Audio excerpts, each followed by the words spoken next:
So once again, ladies and gentlemen, with pride and honor, I would like to present to you the very, very amiable, very, very industrious, hard-working, easy-to-reach Secretary of the Department of Health, Secretary Dr. Janet Loreto Garin. Let's give a big hand.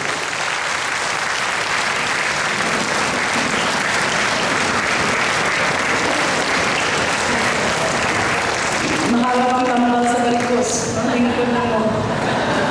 Governor Chatto, thank you very much. I feel so elated. Kung paano yung konsulti, no? Kaya mayo kayo si mo introduce. But of course, Governor Chatto, my relationship with him dates back to the time when I was learning the ins and outs of the four corners of the Hall of Congress. And we have been working when he was, at that time, nadaghan pa kayo siya buho, kunya liwang pagod ko. But as we age, we do not only talk about programs anymore. We talk about programs with a legacy. So with that, allow me to greet the Honorable Governor, Governor Ed Chatto, together with the Vice Governor, si Dr. Nakita Miginihan, and the whole Sangguniang Panlalawigan, the local government chief executives of the various towns of Bohol, the DOH family present here today. We have, of course, Director Jimber Bernadas, the representatives of our distinguished members of the House of Representatives, mayors, vice mayors, the provincial health officer, ang ato po PHO family, the chief of medical centers. To each and every one of you, apologies if I cannot acknowledge every person present here, but I do believe that while acknowledgement is good, it is not the measure of importance. What is important for the past 2 days that you have been doing is this output that you have just shared with us. And as we were given a few minutes to peruse over it, a lot of learnings came into me. No? Daghang ko'y nakitaan. I hope my Bisaya jives with the Bisaya in Bohol. I was actually born in an island across Bohol. I was born in the town of Baybay, way back in the 70s. So si mama nako, who was a professor, was traveling from various universities now at Bagyo. But besides for me to say that the problems and the issues that we are encountering, you are encountering, are more or less aligned with some of the problems that we have also seen. And that is the importance of this health summit, bringing all stakeholders, bringing all of you together in one forum where planning can take place, check and balances can also be done, and at the same time it will give you an opportunity to assess whether what we did before was right. Ayaw mo pag-ingon na kung na ay problema na makita, the program was a failure. No, do not say that. In every program, especially so that science is a revolving industry, in every program there will be mistakes because we learn from those. Just like now, as we plan, it is very important that there will be outputs. We should stop planning and planning and planning and making the same proposals during the previous years. What is important is that we take off, that after planning there is complete implementation and an assessment of the strengths that we need and the corrections that can be in place to maximize government resources. I can see one of my former colleagues, no? Kung sa unang panahon, ang mga ganahan ng liwang, inong ko niya kung ikaw di gwapo sa pananaw sa uban. Siya dili ko gwapo, kay healthy ko, chubby ko, iyong mo dili. Kanani mo lawas, mo na makakuha sa katugnaw sa panahon. Welcome, Congressman Relampagos.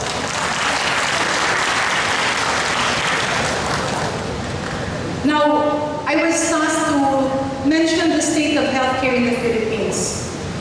As you know, there was a transition, basically because Secretary Ona felt that he would be enjoying more time with his family. There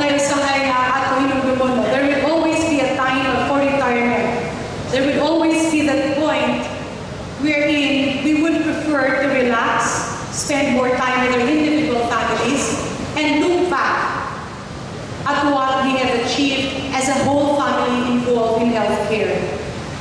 So the mixture of the crowd now, and based on the issues that you were showing to us, is actually a mixture of both hospital healthcare, that's curative, and public health.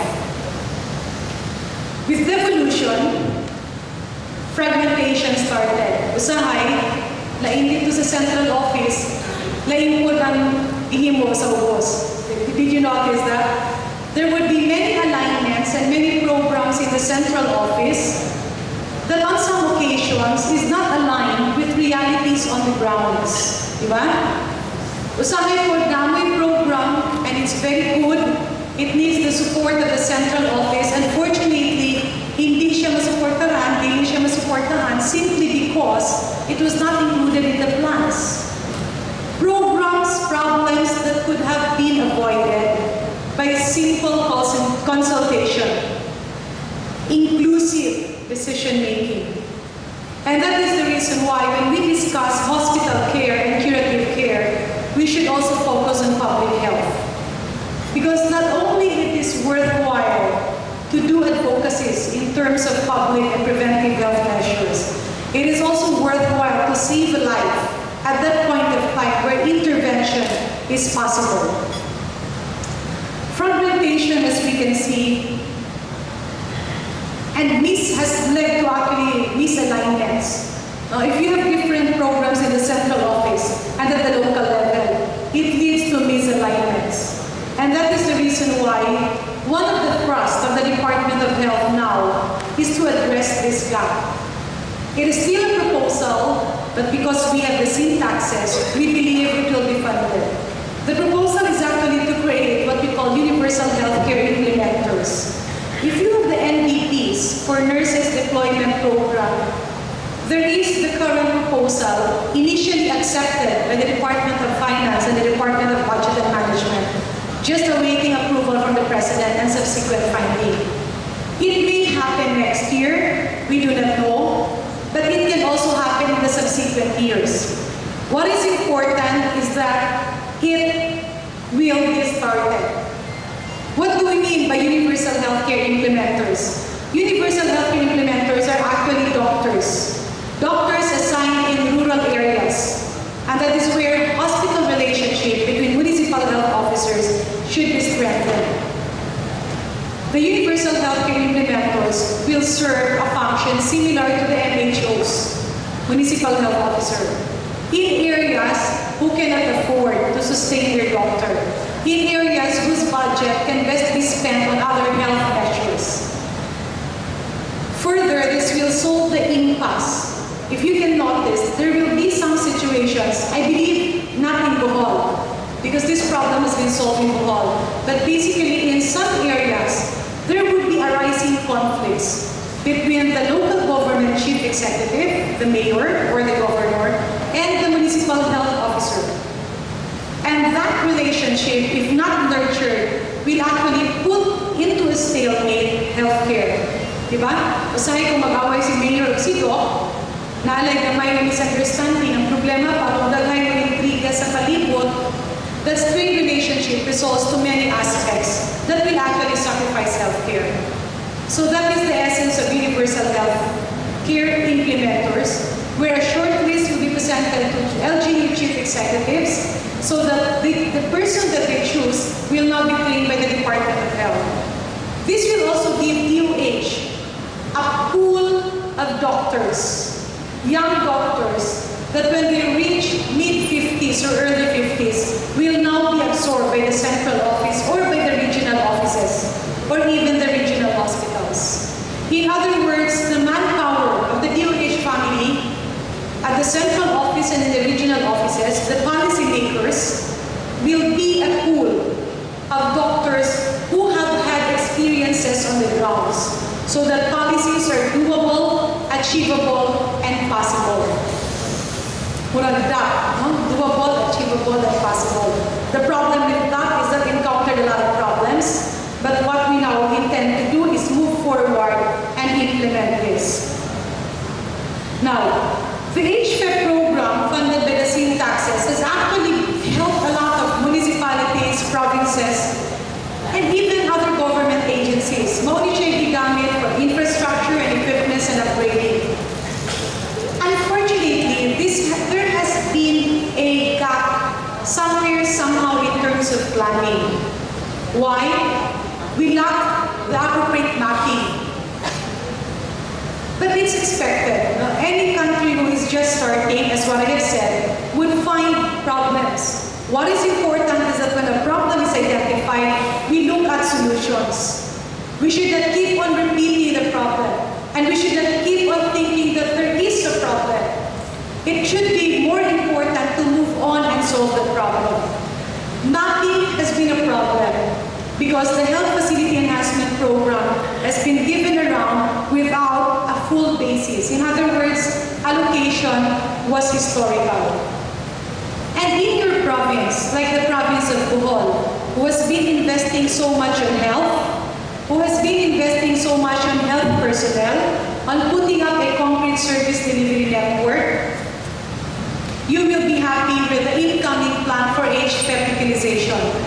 Not the whole budget, but bulk of it, more or less 2/3 of the Health Facility Enhancement Program, will be utilized on a performance-based allocation. What do we mean by performance-based allocation? By 2016, except for new hospitals, the existing hospitals will be given a scorecard. Initially by the DOH personnel, but we are arranging a third-party validator that's independent. Okay? What will they do? They will be going around hospitals and provinces unannounced, including regional hospitals. They will be creating a scorecard, not the usual scorecard that we have. Their scorecard will be based on 5 parameters.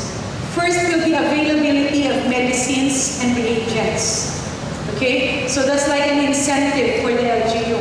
Kung pwede na itambal ang inyong hospital, if you practice the consignment basis, then that will be a good point. The second is PhilHealth utilization and occupancy rate. So that hospitals who would turn away their patients and refer them to bigger hospitals will end up getting less subsidy because you only refer your patient when the need arises. Diba? So there would be proper catering of patients at the proper level.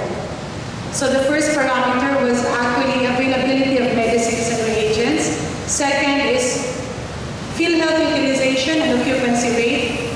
The third is sanitation, cleanliness, and hygiene. Dapat pinilimpyo ang atong mga hospitals because if it's clean, it entices the patient to come and it is also part of infection control. Fourth is complementary personnel available. It will be futile for the Department of Health to keep on investing on equipments and infrastructure if the complementary personnel will not be present. So just like the local government unit of Bohol invested in many district hospitals, it will garner a big score, a high score for the availability of complement personnel. And fifth, but not the least, the service delivery network. In a certain province, in a certain town, is there a proper referral system? These 5 parameters by next year will now be the basis of a score.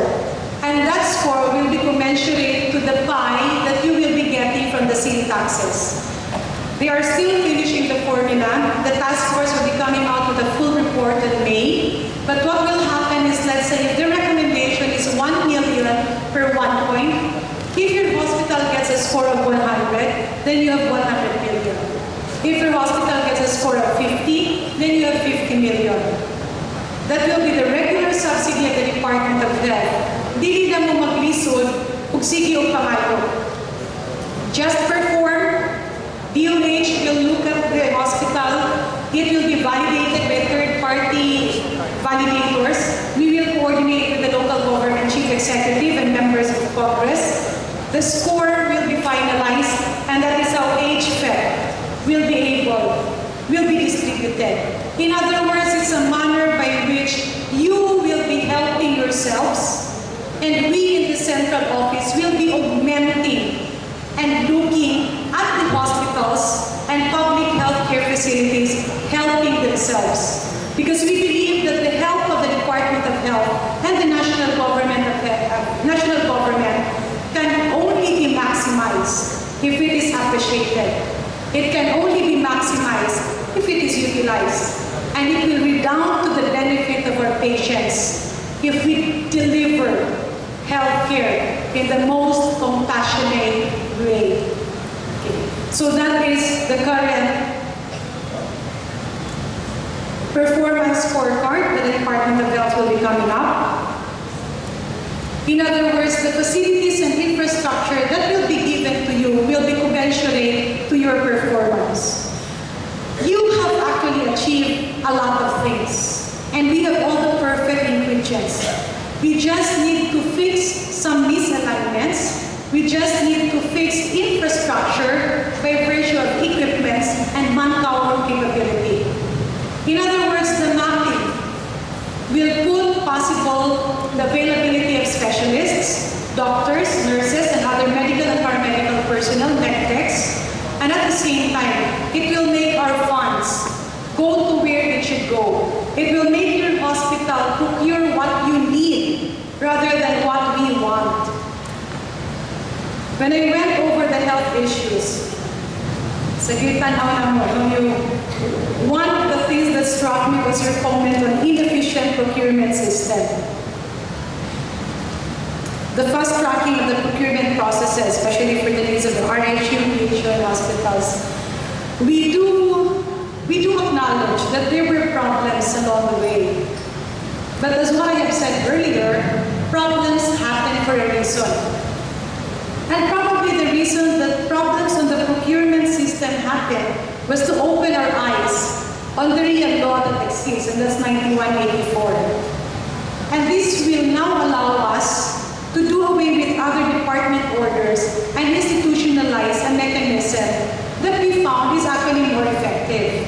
And that's downloading procurement to the regional level, sometimes to the LGU if the need arises, and the individual hospitals. Our only dilemma there is for hospitals and LGUs who have unliquidated advances from the department, then it becomes a problem. The proposal that we put forward to DDM, which they partially accepted, our next meeting with them will be on Monday, is actually a billing system. In other words, kung naamoy unliquidated, billing nila transfer fund, what we will do is a billing system, progressive billing. You bill it, you do it, and then we pay you based on accomplishment. COA already allowed it. We also take note of your problem on the absence of blood coordinating council in some LGUs. We do acknowledge that the National Voluntary Blood Support Program has retarded somewhere, somehow. And a team has also been created to look into the revival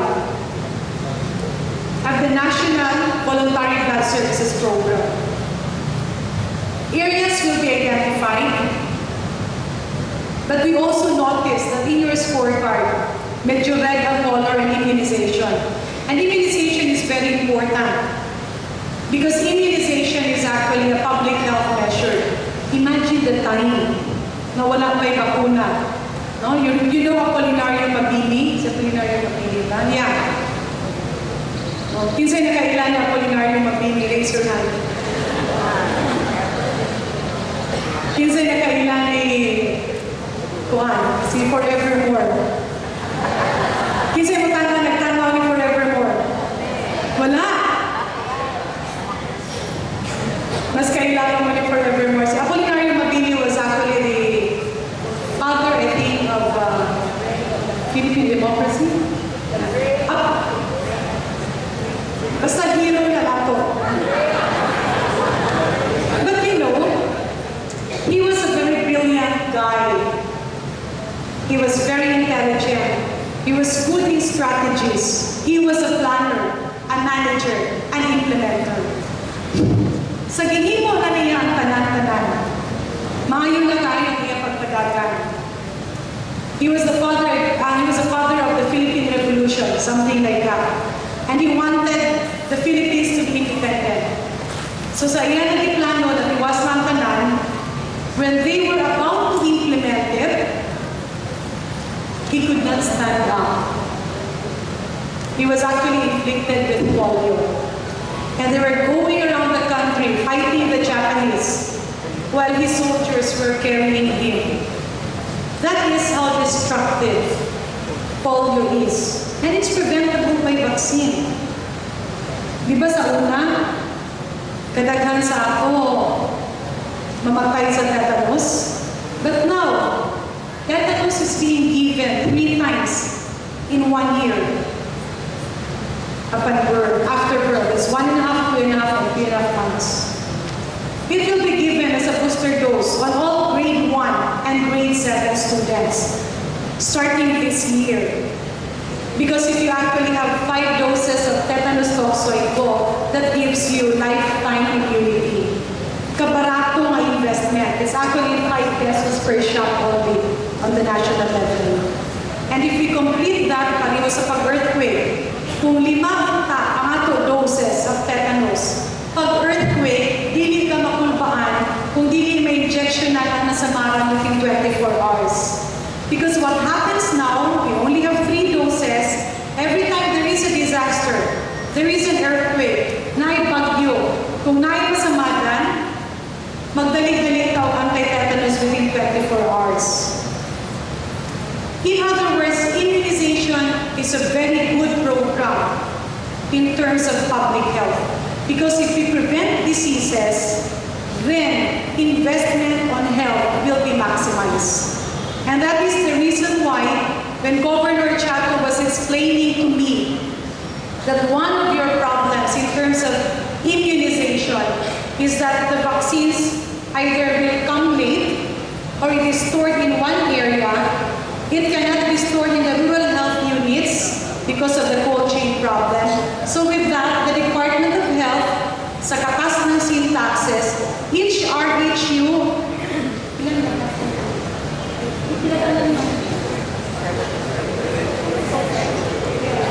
so all the 51 RHUs in the province of Bohol will be provided by the Department of Health a vaccine ref that's WHO qualified. The chest type, no? Ganun na po.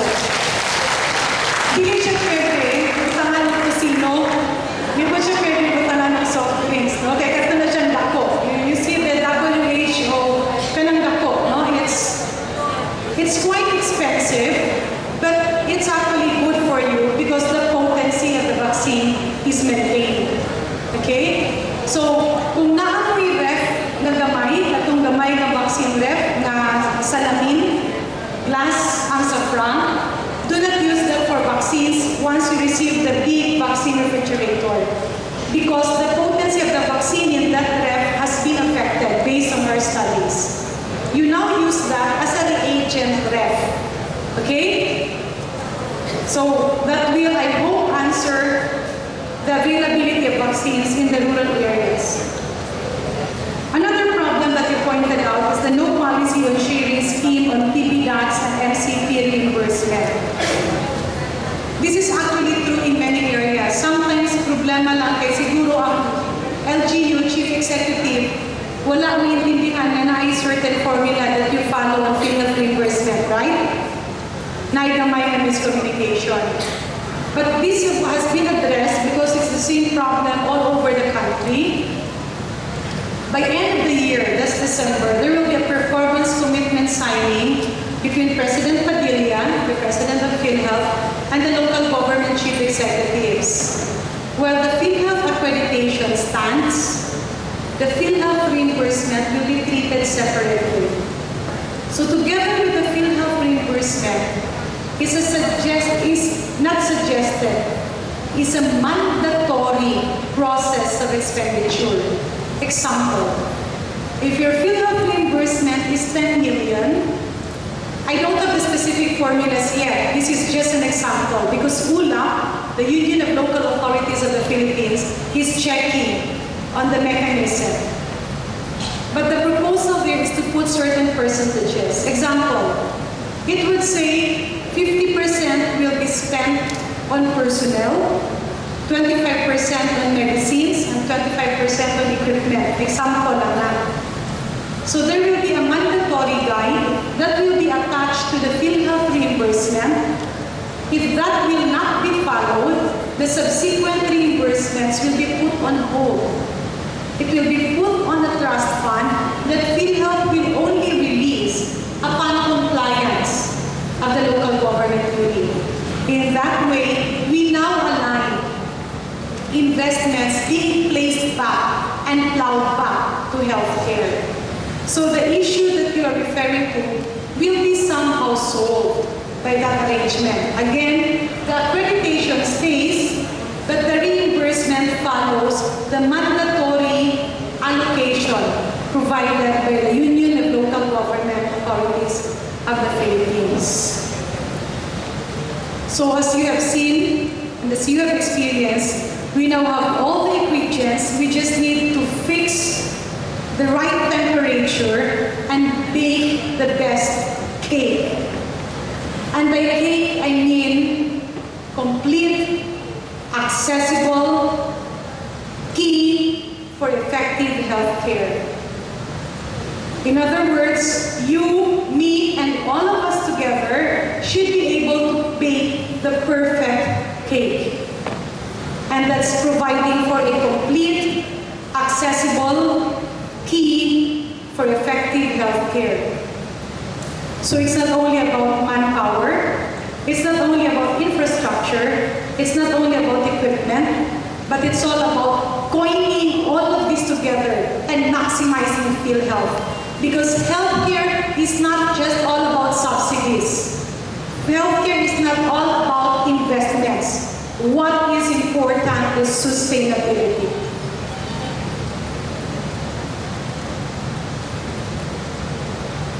The last but not the least is to address the gap. I have explained this earlier to the governor, but as you have seen, you have the regional hospital and the provincial hospital, the level 3 hospitals. And by the way, one of the mandates that was also given to the Department of Health, we just have started this last month, is to review the category of hospitals. I understand that many hospitals has been downgraded. I don't know if it happened in Bohol, the earthquake affected hospitals, and then the new categorization that was released early last year. The DOH will put back the previous categorization because the other requirements were technically impossible insofar as demanding for diplomates and fellows in some areas. So we will put it back to where it was before. We actually have a team working on it now. And when we put it back, that will be part of the regional activities that Region 7 will be having, bringing back hospitals on its original category. But by the end of December, we also acknowledge that RHUs needs many equipments. No? Naintindihan natin ang daghan siya kulang. But we will not be providing, and that's the bad news, we will not be providing your request that is not in the list of equipments needed by PhilHealth to accredit your RHU. Tuturuan ako, no? The Department of Health will provide equipments to the RHUs. But we will not provide the equipments that you will be requesting that is not in the list of PhilHealth. We will make the proper representation with Congressman Relampagos because he's in Manila, and also forwarding to the governor. The governor already has a checklist. The checklist is all the requirements mandated by PhilHealth to make your RHU accredited for the 3 packages. And what are the 3? MCP. What's MCP? Maternal care package. That's now 9,500 per patient. TB dots and check-up. What's check-up? Checkup is the new PC, primary care benefit. So it's tamang serbisyo sa kalusugan ng pamilya. It's actually like an executive checkup package. The allocation for that is 1,800 per family listed in the NHTS. 1,000 is for medicines, 800 is for the RHU. Okay? The medicines can either be outsourced outside or it can be within the RHU. So PhilHealth will coordinate with the local government units in coming up with partnerships para dili na madugayan. Kung naay nagbaligya sa duwa, ito na lang sa makuha. But what is important is that the list of equipments needed by your RHU to be accredited by PhilHealth will be provided by the Department of Health by the end of December 2015. And once the municipal health officer accepts it, and the governor or the mayor witnesses the delivery of these equipments, that will automatically be a PhilHealth accreditation. Pulihan na ni Jimber, ni Director Bernadas, of PhilHealth accreditation. There will be no team that will inspect anymore. No, kay dugay kayo mag-inspect sa kadaghan na ba sa RHU. Lisod pa to ang RHU, to adito si Director Bernadas, sus, may labang at inspector. Ha? Kaya healthy man siya kayo. But then it will actually be the DOH delivering the complete complementary equipments for PhilHealth accreditation, you accepting it, the local government chief executive and the congressman witnessing it, and their signature upon submission to me will be in exchange of your PhilHealth accreditation. But you have to maximize it. You utilize it. Kung naay mga na, gamitan. Kung naay magpa-check up sa TB dots, gamitan. Then ang mga NHTS, you pull all of them, give them an annual check-up, mind you, you will have a sustainable pooled funds from PhilHealth. In other words, from the barangay health station that will be accredited only for check-up, except for some critical areas that will be needing a birthing center, the check-up package in the barangay health facilities will actually serve as a screening, no, para sa mga naisakit. Then they go to the first referral, which is the RHU, but if really needed, they go to the hospital.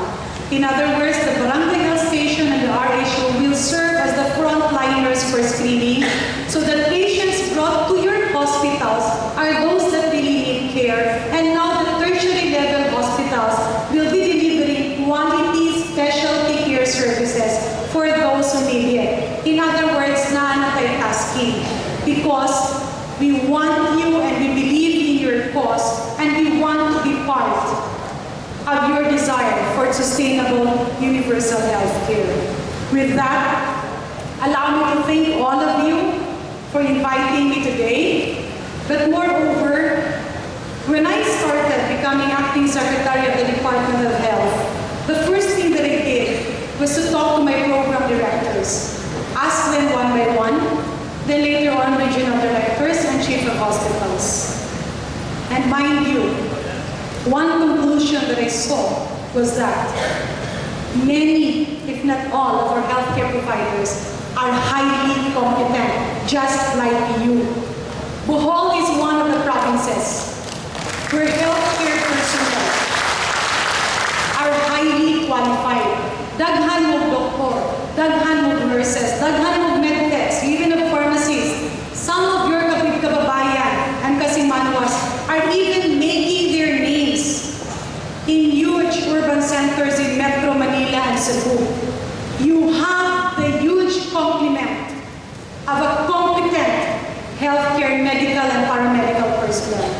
But that competence will be nothing if you didn't have the commitment to deliver. So allow me to thank all of you for this opportunity, but allow me to extend the relationship of the Department of Health to you, because all of us will be working together to transform that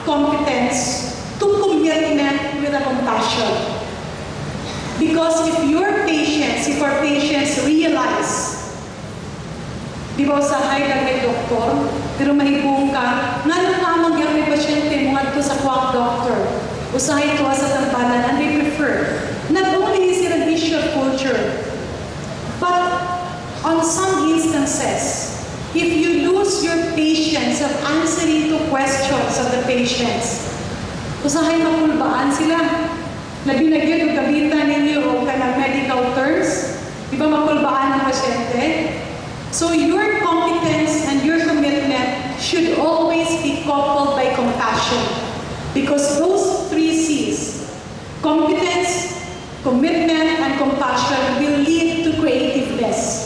Creativeness that is very vital and very important to deliver the 4 I's. And that's immediate, inclusive intervention for impact. You will be here, most of you will be here for several years providing for healthcare. But myself, being an appointee, will not stay there for long. But what is important is that in the next 15 months that we have been given syntaxes, you and I, all of us will help each other put in place inclusive interventions for impact. And by inclusive, we mean constant consultation, not only with government sector, but also with private sector.